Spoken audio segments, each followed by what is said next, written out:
to Biblical Psychology, the channel that combines psychological ideas with scripture to help you respond more effectively to the promises in the Bible with regards to mental health. And if this is the first time that you're joining us, you'll be very welcome to watch some of our previous episodes, particularly the first one that talks about the vision behind the channel.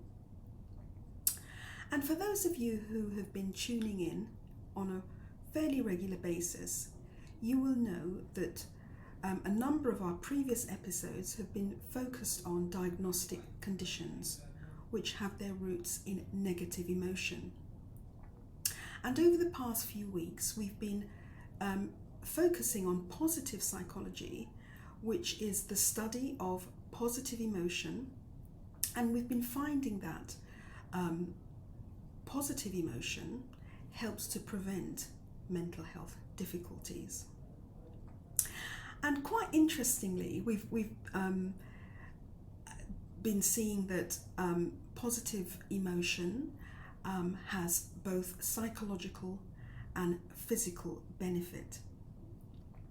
And today our topic is on the emotion love, and it will be fascinating for us to see what unfolds with regards to this emotion. Another reflection to make is that it's quite timely that we are looking at the emotion love, because it is the Christian season, and for those of you who know the story behind Christmas, it is all about the love of God toward mankind. So in our usual format, we're going to have a look at some scriptures that talk about love, and then we're going to have a look at the positive psychology literature about love. So just going to start by reading John 3:16 to 18, which summarizes God's expression of love to mankind. And this states, "For God so loved the world that he gave his only begotten Son, that whosoever believes in him should not perish, but have everlasting life. For God did not send his Son into the world to condemn the world, but that the world through him might be saved.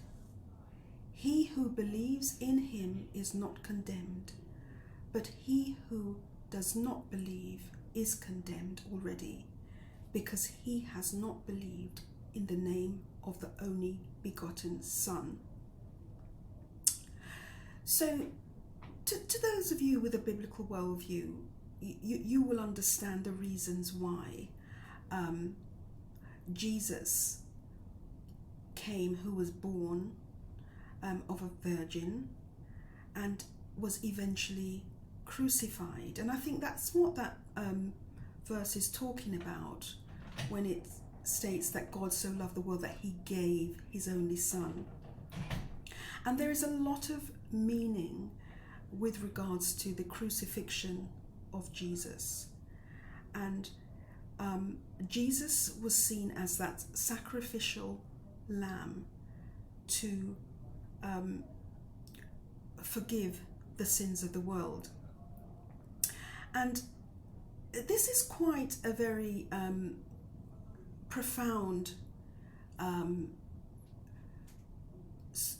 suggestion or idea, which we may not have time to go into it now, but over the coming weeks, when we have a look at forgiveness, for example, it might shed some more light on this. And if we look at Matthew 22, verses 37 to 38, it states, "Jesus said, 'You shall love the Lord with all your heart, with all your soul, and with all your mind. This is the first and great commandment.'"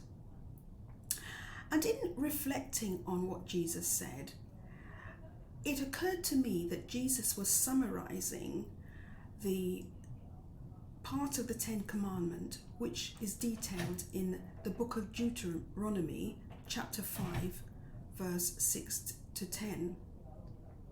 And in this passage, it talks about the love of God and how God expects us to love him in return. And it states, "Thou shalt have no other God before me.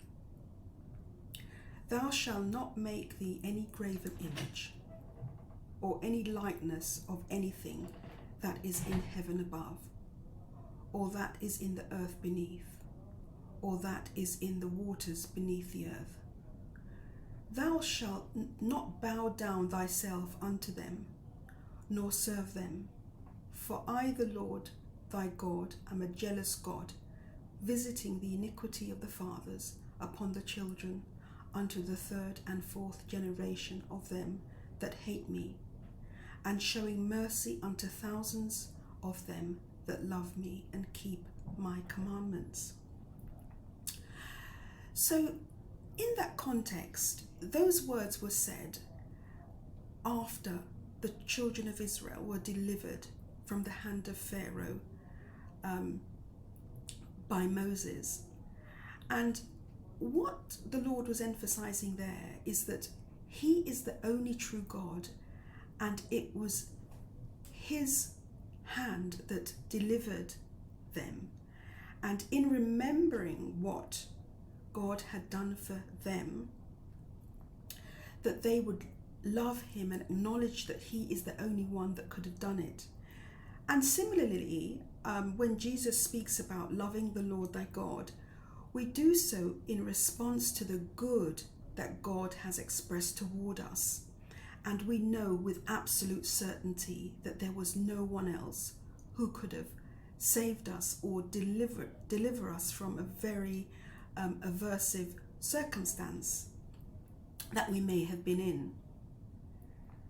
And if we read 1 Corinthians 13, 4-7, it actually gives a definition of love, or an expression of what love looks like. And this states, "Love suffers long and is kind. Love does not envy. Love does not boast, is not puffed up, does not behave itself unseemly, seeks not her own, is not easily provoked, thinks no evil, rejoices not in iniquity, but rejoices in the truth, bears all things, believes all things, hopes all things, endures all things." And isn't that just so amazing? I mean, in reading that, it reflects to me that a person that has those attributes is a selfless person, is someone who's always positive and looking out for the good in people and interactions around them. Someone who's not negative, but just generally a positive outlook on life. And quite interestingly, positive psychology is not too dissimilar from what the Bible says about love. Now, in the field of positive psychology, emphasis is placed on love within the context of interpersonal relationships. And there's been a number of models of love which has been put forward. For example, a model called triangle theory, looking at the link between intimacy, passion and commitment. But the one that I would like to focus on is the what's called attachment theory. And it's a model which has been heavily researched in the field, and it talks about the kind of parenting that is conducive to an individual developing a good approach to love. And within attachment theory, it talks about 4 attachment styles. And the one to have is to have had a secure attachment style. And someone who develops a secure attachment style is a child who may have been exposed to appropriate parenting from day one. And this is the kind of parent who is harmonious with their baby, and they respond appropriately to the child's need. And the child learns that when it has a need, it will be met. And this is essentially how a child survives. A child is reliant upon good parents to actually survive. And there's also another attachment style called ambivalent attachment. And this is characterized when parents are not always in tune with their baby or child's needs. Sometimes they might be responsive, and other times they might be unresponsive. And there might be various reasons for that. So, for example, a parent who does not have their own needs met might not be able to consistently meet the need of their developing child. And so this child learns that sometimes its needs might be met and other times it won't. And the times that it's not met, they might find dysfunctional ways of coping. And a child who's exposed to parenting like that will be vulnerable to developing mental health difficulties in later life.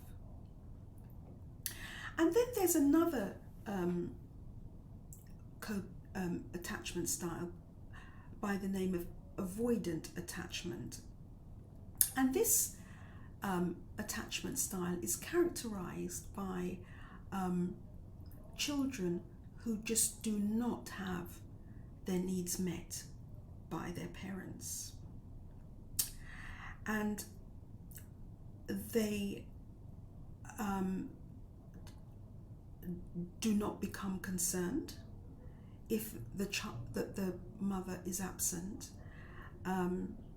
because they know that they can't rely on their mother or parent to address their needs. And again, this child who experiences this kind of attachment to their caregivers, again, will become very vulnerable to mental health difficulties. And then there's another attachment style, which is referred to as disorganized attachment style. And it's an attachment style that doesn't have any particular pattern, but the child might present with very challenging behaviors and mental health difficulties. And these are children who may have been actually abused, either physically, sexually, emotionally, by their parents. And again, you can see how a child who develops this kind of attachment style would be would present with mental health difficulties early on in life. And what's so interesting about this model is that what it's suggesting is that the kind of attachment style that children establish from early on will also reflect their attachments in later life. So the child who's developed secure attachments with its caregiver will learn to develop secure attachments in their own interpersonal relationships, and also when they meet their life partner. And so I just find that model so interesting because it helps us to understand that the kind of how parenting is linked to one's approach to life in later years. And just going to take you through some relevant facts about the emotion love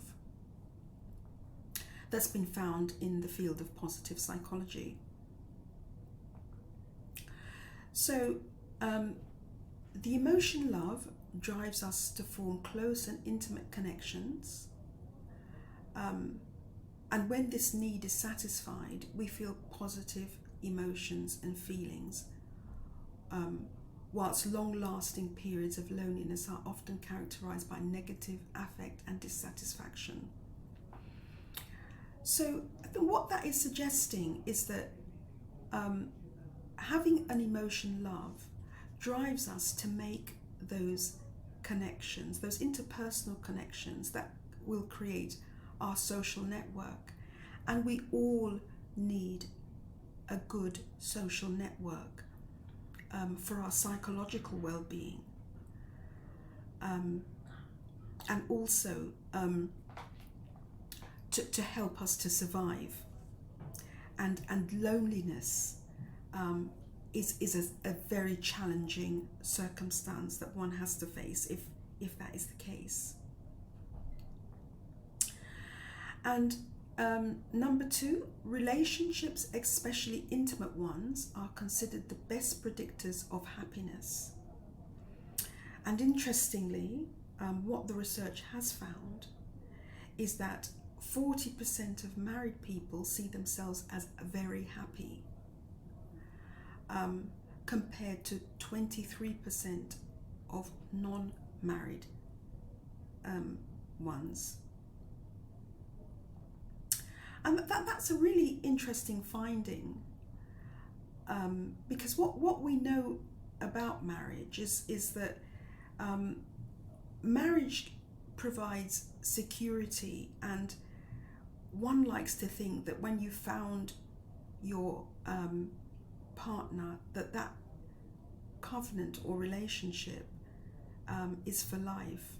And you can just by reflecting on that, you can see how one might feel quite secure in a relationship or a partnership that they know that they would have for life. Number 3, children of stable marriages do better in terms of education, psychological health and relationships than children of any other arrangements. So this is what the research seems to be suggesting. But of course, there are children who do come from other arrangements and do extremely well, and it's likely that there had been protective factors in those arrangements.